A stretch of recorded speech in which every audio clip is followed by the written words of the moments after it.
বাংলাদেশের বিদেশি ঋণে নতুন রেকর্ড ছাড়ালো $112 বিলিয়ন।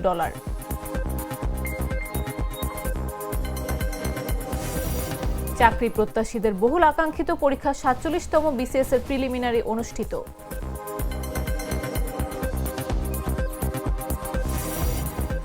ভারতীয় কোস্টগার্ডের হাতে বাংলাদেশের 13 জেলে আটক।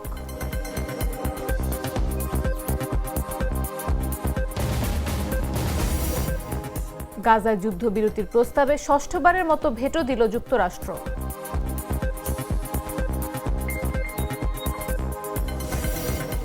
এবং রাশফোর্ডের জোড়া গোলে চ্যাম্পিয়ন্স লিগের শুভ সূচনা বার্সেলোনার।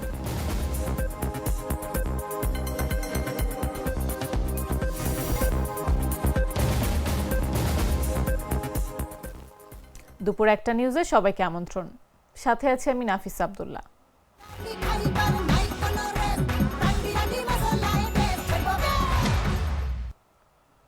পিআর পদ্ধতিতে আগামী জাতীয় নির্বাচন সহ 5 দফা দাবিতে 3 দিনের কর্মসূচির দ্বিতীয় দিন আজ দেশের 7 বিভাগীয় শহরে বিক্ষোভ মিছিল করবে জামাতে ইসলামী।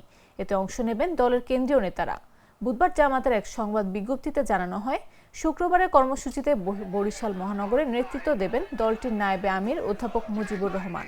রংপুর মহানগরে থাকবেন সেক্রেটারি জেনারেল অধ্যাপক মিয়া গোলাম পরওয়ার। চট্টগ্রাম মহানগরে থাকবেন সহকারী সেক্রেটারি জেনারেল মাওলানা রফিকুল ইসলাম খান। সিলেট মহানগরের নেতৃত্ব থাকবেন সহকারী secretary general doctor AHM Hamidur Rahman Azad. এছাড়া রাজশাহী মহানগরে সহকারী secretary general advocate Muazzam Hossain Helal সহ অন্যান্যরা। ঘোষিত দাবি আদায়ের লক্ষ্যে কর্মসূচিতে ব্যাপকভাবে অংশগ্রহণের জন্য সংশ্লিষ্ট মহানগরবাসীর প্রতি উদাত্ত আহ্বান জানিয়েছে জামায়াত।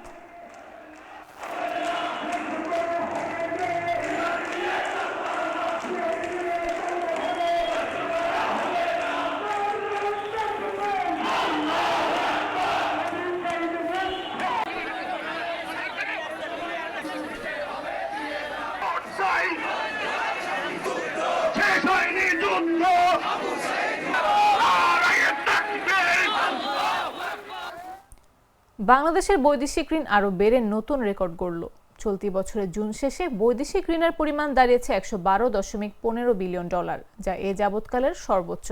বৃহস্পতিবার বাংলাদেশ ব্যাংকের হালনাগাদ প্রতিবেদনে এসব তথ্য উঠে আসে। মার্চ শেষে এই ঋণের পরিমাণ ছিল $104.80 বিলিয়ন। 3 মাসে ঋণ বেড়েছে $7.35 বিলিয়ন।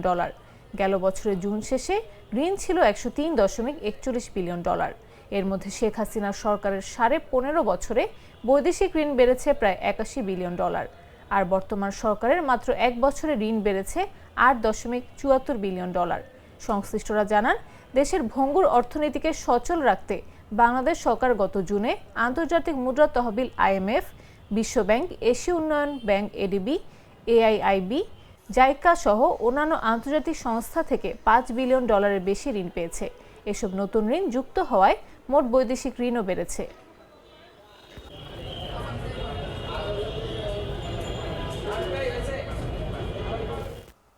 চাকরি প্রত্যাশীদের বহুল আকাঙ্ক্ষিত পরীক্ষা BCS। এই পরীক্ষার মধ্য দিয়ে দেশের বহু গ্র্যাজুয়েট প্রথম শ্রেণীর সরকারি চাকরিতে প্রবেশ করেন। তাই সে পরীক্ষা রূপ নেয় এক প্রকার যুদ্ধে। সেই ধারাবাহিক মহারণের 47তম আসরের প্রথম ধাপ তথা প্রিলিমিনারি পরীক্ষা অনুষ্ঠিত হলো আজ। শুক্রবার সকাল 10টায় দেশে 256 কেন্দ্রে একযোগে এই পরীক্ষা শুরু হয়। পরীক্ষা চলে দুপুর 12টা পর্যন্ত। ঢাকা সহ দেশের 8টি বিভাগীয় শহরে এই পরীক্ষায় অংশ নিচ্ছেন 3,74,747 চাকরি প্রার্থী। এর আগে সকাল 8:30 থেকেই কেন্দ্রে প্রবেশ করেন পরীক্ষার্থীরা। 9:30 পর্যন্ত পরীক্ষা কেন্দ্রে প্রবেশ করেন তারা। সকালের রাজনীতির বেশ কয়েকটি পরীক্ষা কেন্দ্র ঘুরে দেখা যায় 8:30 বাজা পরপরই পরীক্ষার্থীরা কেন্দ্রে প্রবেশ করা শুরু করেন। পরীক্ষা শুরুর পর বাইরে তাদের অভিভাবকরা অপেক্ষা করছেন।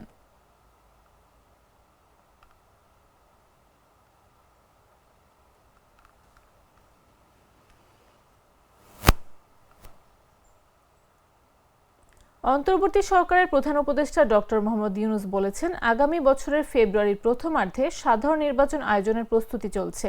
নির্বাচন অবাধ, সুষ্ঠু ও শান্তিপূর্ণ করার লক্ষ্যে নেওয়া পদক্ষেপগুলোর উপর তিনি গুরুত্ব আরোপ করেন।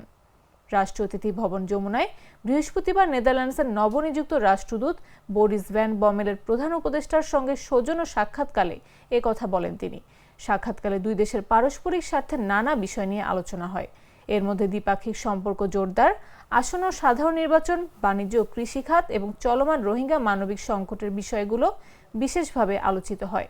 বরিস ভ্যান বমেল বাংলাদেশের গণতান্ত্রিক রূপান্তরের প্রতি নেদারল্যান্ডসের সমর্থন পুনর্ব্যক্ত করেন।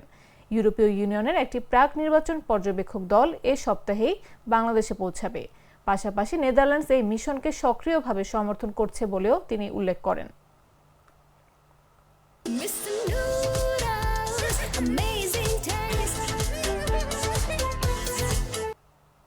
ভারতীয় জলসীমা লঙ্ঘন করায় বাংলাদেশের ১৩ জেলেকে এফবি মায়ের দোয়া নামক ফিশিং ট্রলার সহ আটক করেছে ভারতীয় কোস্টগার্ড।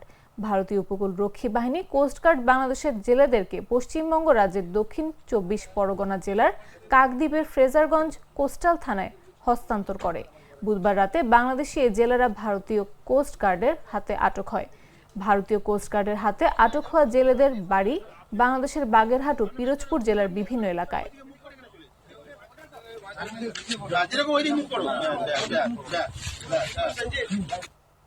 সাতক্ষীরার তলুইগাছা সীমান্ত দিয়ে ভারতীয় সীমান্তরক্ষী বাহিনী বিএসএফ ৮ বাংলাদেশি নাগরিককে বিজিবির কাছে হস্তান্তর করেছে।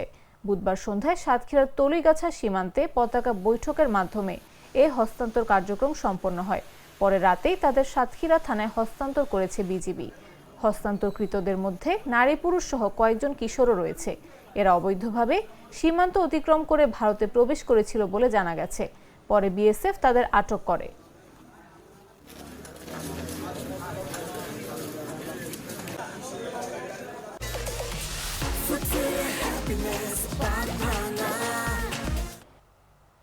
জানাবো আন্তর্জাতিক সংবাদ।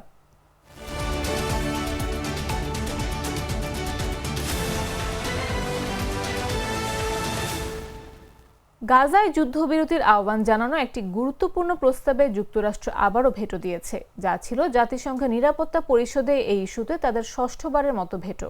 এই প্রস্তাব এমন এক সময় পেশ করা হয় যখন ইসরায়েল গাজা শহরে তাদের আগ্রাসন আরও জোরদার করেছে। বৃহস্পতিবার নিরাপত্তা পরিষদের ১৫ সদস্য দেশের মধ্যে ১৪টি দেশ এই প্রস্তাবের পক্ষে ভোট দিলেও যুক্তরাষ্ট্র একমাত্র দেশ হিসেবে ভেটো দেয়।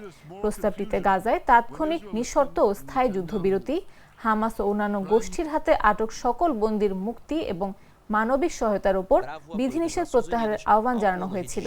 এই প্রস্তাবটি নিরাপত্তা পরিষদের নির্বাচিত ১০ সদস্য দেশের উদ্যোগে তৈরি করা হয় এবং আগের তুলনায় আরও দৃঢ়ভাবে গাজার ধ্বংসাত্মক মানবিক পরিস্থিতি তুলে ধরা হয়। যদিও যুক্তরাষ্ট্রের ভেটোর প্রত্যাশিতই ছিল। দেশটির উপদূত মর্গান ওয়ার্টাগাস বলেন, এই প্রস্তাবে হামাসকে নিন্দা করা হয়নি কিংবা ইসরায়েলের আত্মরক্ষার অধিকারকে স্বীকৃতি দেওয়া হয়নি।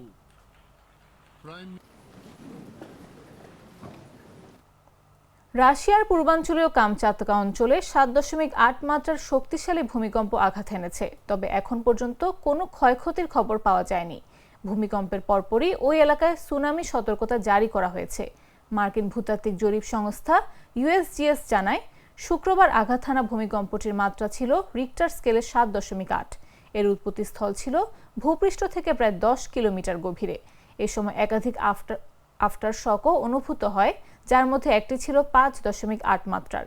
কামচাতকার গভর্নর ভ্লাদিমির সলোদভ জানান, ভূমিকম্পের পর সব ধরনের জরুরি সেবা সংস্থাকে সর্বোচ্চ সতর্ক অবস্থায় রাখা হয়েছে। ভূমিকম্পের পর সুনামি সতর্কতা জারি করা হয়েছে। উপকূলীয় এলাকায় ০.৫ থেকে ১.৫ মিটার উঁচু ঢেউ আছড়ে পড়তে পারে। এ কারণে স্থানীয়দের উপকূল থেকে নিরাপদে সরে যেতে বলা হয়েছে বলেও জানান তিনি।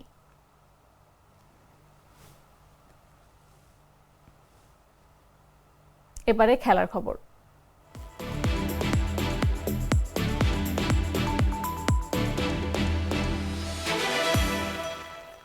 ম্যানচেস্টার ইউনাইটেড থেকে জুলাইয়ে ধারে আসার পর বার্সেলোনার হয়ে গোলশূন্য ছিলেন মার্কাস রাশফোর্ড।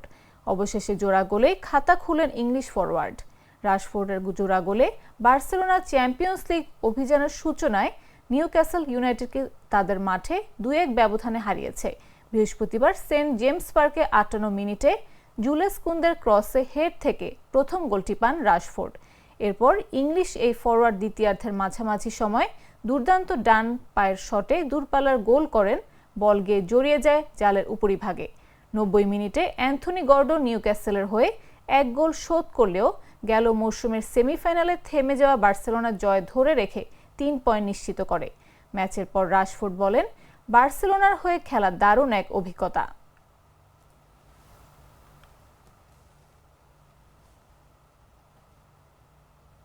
সংবাদ শেষ করার আগে শিরোনামগুলো জানিয়ে দিচ্ছি আরও একবার।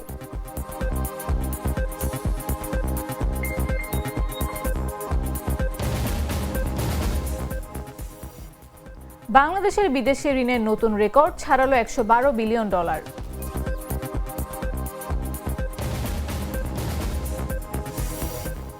চাকরি প্রত্যাশীদের বহুল আকাঙ্ক্ষিত পরীক্ষা 47তম বিসিএস এর প্রিলিমিনারি অনুষ্ঠিত।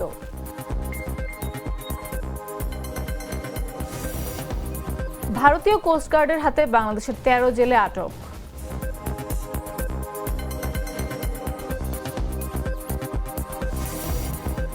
গাজায় যুদ্ধবিরতির প্রস্তাবে ষষ্ঠবারের মতো ভেটো দিল যুক্তরাষ্ট্র।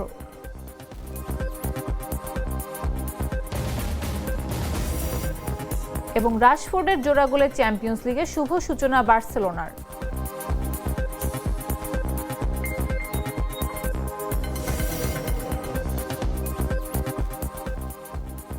দর্শক, এই ছিল এখনকার মতো। প্রতি মুহূর্তে সর্বশেষ খবর পেতে ভিজিট করুন jagonews24.com, ফলো করুন আমাদের ভেরিফাইড ফেসবুক পেজ এবং সাবস্ক্রাইব করুন জাগো নিউজের ইউটিউব চ্যানেল। এতক্ষণ সাথে থাকার জন্য ধন্যবাদ সবাইকে।